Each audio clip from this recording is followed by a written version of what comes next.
Hello ಸ್ನೇಹಿತರೆ, welcome back to our channel. ಇದು ಬೇಕಾಗಿದ್ದು ಆರ್ ಸಿ ಬಿಗೆ 18 ವರ್ಷ ಕಾದಿದ್ದಕ್ಕೂ ಇವತ್ತು ಬಂತು ನೋಡಿ ಆ ದಿನ. ಎಷ್ಟು ಖುಷಿ ಐತೈತೆ ಅಂದರೆ ಇವತ್ತು ಈ ಖುಷಿಗೆ ವಿಡಿಯೋ ಮಾಡೋದಕ್ಕೆ ಐತಲ್ಲ, ಅಷ್ಟು ಖುಷಿ ಐತೈತೆ. ಏಟರ್ಸ್ ಎಲ್ಲ ಬರ್ನ ಹಾಕೊಂಡು ಮನೆ ಕಳಿ ಇವತ್ತೆ. ಎಂಥ ಮ್ಯಾಚು ಗುರು, ಯಪ್ಪ ಗೆದ್ದಿದ್ದಾರೆ ಅಂತ ನಂಬೋದಕ್ಕೆ ಐತಲ್ಲ. ಏನು ಮಾತಾಡಬೇಕು ಅಂತ ಮಾತೇ ಬತ್ತಲ್ಲ ಆ ಖುಷಿಗೆ. ವಿರಾಟ್ ಕೊಹ್ಲಿ ಅವರಂತೂ ಮ್ಯಾಚ್ ಗೆಲ್ಲೋ ಟೈಮಲ್ಲಿ ಒಂಥರ ಸಖತ್ತು ಎಮೋಷನಲ್ ಆಗ್ತಾರೆ, ಎಮೋಷನಾಗಿ ಅಳ್ತಿರ್ತಾರೆ ಕೂಡ. ನನಗೆ ಅವ್ರು ನೋಡಿ ತುಂಬಾ ಒಂಥರ ಕಣ್ಣೀರೇ ತುಂಬ್ಕೊಬಿಡ್ತು. ಅವ್ರು ಅಳೋದು ನೋಡಿ ಕಣ್ಣೀರು ಬರದಂತಿರುತ್ತೆ. 18 ವರ್ಷದಿಂದ ಕಾದಿರೋ ಒಂದು ಮೂಮೆಂಟ್ ಇದು. ಎಮೋಷನ್ ಹಾಗೆ ಆಗ್ತಾರೆ ಬಿಡಿ, ಯಾರೇ ಆದ್ರೂ. ಕೋಟ್ಯಾಂತರ ಲಕ್ಷಾಂತರ ಜನ ಇವತ್ತು ಕಣ್ಣೀರಿಟ್ಟಿರ್ತಾರೆ ಬಿಡಿ, ಅಂಥ ಒಂದು ಮೂಮೆಂಟ್ ಇವತ್ತು. ನಾನು ಫಸ್ಟ್ ಅಂದರೆ ನಮ್ಮ ಆರ್ ಸಿ ಬಿ ಬ್ಯಾಟಿಂಗ್ ಆಡೋದು ನೋಡಿದ್ರೆ ಸಾಕಾಗುತ್ತಾ, 190 ಸ್ಕೋರು ಸಾಕಾಗುತ್ತಾ, ಹೊಡಿತಾರೆ ಇಲ್ವೋ ಅನ್ನೋ ಒಂದು ಡೌಟಲ್ಲೇ ಇದ್ವಿ. ಸದ್ಯ ಎನಿವೆ ಎಷ್ಟೇ ಸ್ಕೋರ್ ಮಾಡಿದ್ರು ಕೂಡ ನಾವು ಇವತ್ತು ಗೆದ್ದಿದ್ದೀವಿ. ಎಂಜಾಯ್ ಮಾಡ್ತಾ ಇರೋದೆ ಇವತ್ತು. ನಾಳೆ ಎಲ್ಲ ಒಂಥರ ಫುಲ್ಲು ಇಂಟರ್ನೆಟ್ ಸರ್ವರ್ ಬ್ಯುಸಿ ಅಂದ್ಕೊಳ್ಳಿ ನಾಳೆ ಇವತ್ತೆಲ್ಲ. ಇನ್ನು ಈ ಒಂದು ವಿಕ್ಟ್ರಿನ ಇನ್ನೂ ಒಂದು 2-3 ವಾರ, ಇನ್ನೂ ಒಂದು ತಿಂಗಳವರೆಗೂ ಡೈಜೆಸ್ಟ್ ಮಾಡ್ಕೊಳ್ಳೋದಕ್ಕಾಗೋದಿಲ್ಲ ಬಿಡಿ. ಇವತ್ತಂತೂ ಆರ್ ಸಿ ಬಿ ಫ್ಯಾನ್ಸ್ಗಂತೂ ನಿದ್ದೆನೇ ಬರೋದಿಲ್ಲ. ಫುಲ್ಲು ಪಾರ್ಟಿ ಮಾಡ್ತಾ ಇರ್ತಾರೆ ಆರ್ ಸಿ ಬಿ ಫ್ಯಾನ್ಸ್ ಎಲ್ಲ ಈಗ. ಇನ್ನು ಮ್ಯಾಚ್ ವಿಚಾರಕ್ಕೆ ಬರೋದಾದರೆ ಏನೇನಾಯಿತು ಅಂತ ನೋಡೋದಾದರೆ, ಎಂದಿನಂತೆ 7 ಗಂಟೆಗೆ ಟಾಸ್ ಆಗುತ್ತೆ. ಅದರಲ್ಲಿ PBKS ಟಾಸ್ನ ವಿನ್ ಆಗಿ ಬೌಲಿಂಗ್ನ ಚೂಸ್ ಮಾಡ್ತಾರೆ. ನಮ್ಮ ಆರ್ ಸಿ ಬಿ ತಂಡ ಬ್ಯಾಟಿಂಗ್ ಆಡೋದಕ್ಕೆ ಓಪನಿಂಗ್ ಜೋಡಿ ಫಿಲ್ ಸಾಲ್ಟ್ ಮತ್ತು ವಿರಾಟ್ ಕೊಹ್ಲಿ ಅವ್ರು ಬರ್ತಾರೆ. ಸಾಲಿಡ್ ಸ್ಟಾರ್ಟೇ ಆಗುತ್ತೆ ಫಿಲ್ ಸಾಲ್ಟ್ ಕಡೆಯಿಂದ. 8 ಬಾಲ್ 16 ರನ್ನು. ಬಟ್ ನಾವೇನು ಅನ್ಕೋತಿದ್ವಿ ಅಂದರೆ ಸಾಲ್ಟ್ ಇರೋವರೆಗೂ ರನ್ ರೇಟ್ ಅಂತೂ ನಿಲ್ಲೋದೇ ಇಲ್ಲ, ಅದಂತೂ ಹೋಗ್ತಾನೆ ಇರುತ್ತೆ ರನ್ ರೇಟು. ಬಟ್ ಅನ್ಫಾರ್ಚುನೇಟ್ಲಿ ಅವ್ರು ಔಟ್ ಆಗಿಬಿಡ್ತಾರೆ. ಫಿಲ್ ಸಾಲ್ಟ್ ಅವ್ರು ಔಟ್ ಆದಮೇಲೆ ಮಯಾಂಕ್ ಅಗರ್ವಾಲ್ ಬರ್ತಾರೆ.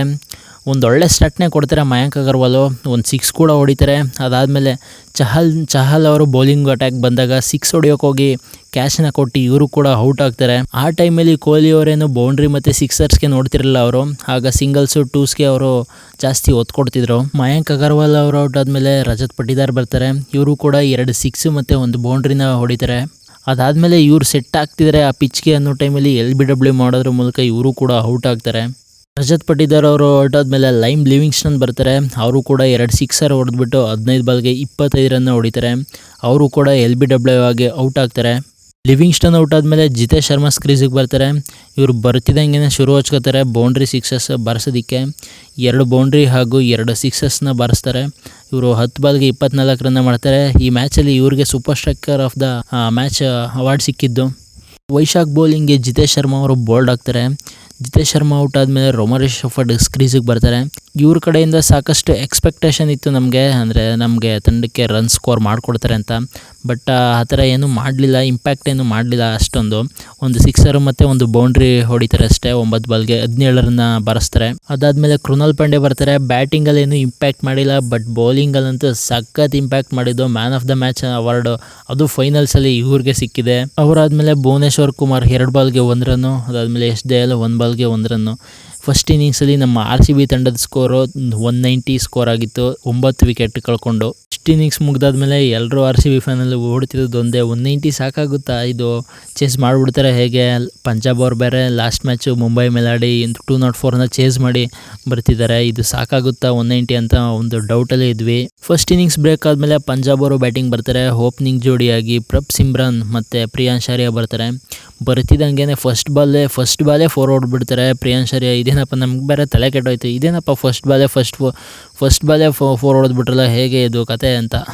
ಪ್ರಿಯಾಂಶಾರಿ ಅವರು 4 ಬೌಂಡ್ರಿ ಹೊಡೆಯೋದು ಮುಖಾಂತರ 19 ಬಾಲ್ಗೆ 24 ರನ್ ಹೊಡೆದ್ಬಿಟ್ಟು ಔಟ್ ಆಗ್ತಾರೆ.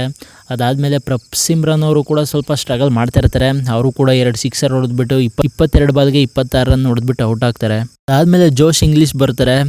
ಇವ್ರು ಮಾತ್ರ ನಮಗೆ ತಲೆ ಕೆಡಿಸ್ಬಿಟ್ಟಿದ್ರು, ಏನು ಮಾಡ್ತಾರೆ ಇವರು ಮ್ಯಾಚ್ನ ಅಂತ ತಲೆ ಕೆಟ್ಟೋಗಿತ್ತು ನಮಗಂತೂ. 6 ಮೇಲೆ 6 ಹೊಡಿತಾನೆ ಇದ್ದಾರೆ. 4 6 ಹೊಡೆದಿದ್ದಾರೆ ಮತ್ತು 1 ಬೌಂಡ್ರಿ ಹೊಡೆದಿದ್ದಾರೆ. 23 ಬಾಲ್ಗೆ 39 ರನ್ ಹೊಡೆದಿದ್ದಾರೆ. ಇವ್ರ ವಿಕೆಟ್ ಬಿದ್ದ ತಕ್ಷಣ ಎಷ್ಟು ರಿಲೀಫ್ ಆಯಿತು ಅಂದರೆ ಒಂಥರ ಅರ್ಧ ಮ್ಯಾಚೇ ನಮ್ಮ ಕೈಗೆ ಬಂದಂಗೆ ಆಯಿತು ಅವಾಗ ಇವ್ರ ವಿಕೆಟ್ ಬಿದ್ದಾಗ. ಅದಾದಮೇಲೆ ಶ್ರೇಯಸ್ ಅಯ್ಯರ್ ಬರ್ತಾರೆ. ಇವರೇನಾರ ಲಾಸ್ಟ್ ಮ್ಯಾಚ್ ಥರ ನಿಂತುಬಿಟ್ಟಿದ್ರಂತೂ ಒಂಥರ ಮ್ಯಾಚ್ ನಮ್ಮ ಕೈಯಿಂದ ಬಿಟ್ಟೇ ಹೋಗ್ತಿತ್ತು ಬಿಡಿ. ಇವರು 2 ಬಾಲ್ಗೆ 1 ರನ್ ಹೊಡೆದು ಔಟ್ ಆಗ್ತಾರೆ. ಅದಾದಮೇಲೆ ವದೇರಾ ಬರ್ತಾರೆ. ಇವರು ಅಷ್ಟಾಗೇನು ಇಂಪ್ಯಾಕ್ಟ್ ಮಾಡಲಿಲ್ಲ ಬಿಡಿ. 18 ಬಾಲ್ಗೆ 15 ರನ್ ಹೊಡಿತಾರೆ, 1 6 ಹೊಡೆಯೋದ್ರ ಮೂಲಕ. ಅದಾದಮೇಲೆ ಶಶಾಂಕ್ ಸಿಂಗ್ ಬರ್ತಾರೆ.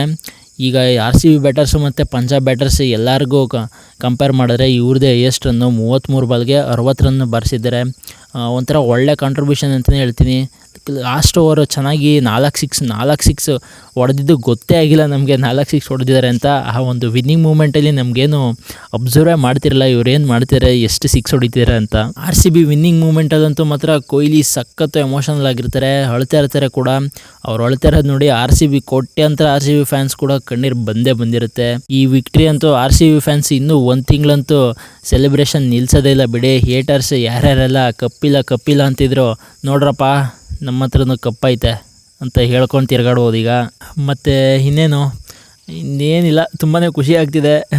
ಆ ಖುಷಿಲೇ ವೀಡಿಯೋ ಮಾಡಿದ್ದೀನಿ ಕೂಡ. ನಿಮ್ಗೇನಾದ್ರು ವೀಡಿಯೋ ಇಷ್ಟ ಆದರೆ ಒಂದೇ ಒಂದು ಲೈಕ್ ಕೊಟ್ಟು ನಮ್ಮ ಚಾನಲ್ ಸಬ್ಸ್ಕ್ರೈಬ್ ಮಾಡ್ಕೊಳ್ಳಿ ಅಂತ ಹೇಳ್ತಾ ಸಿಗೋಣ ನೀವು ವಿಡಿಯೋದಲ್ಲಿ. ನಮಸ್ಕಾರ.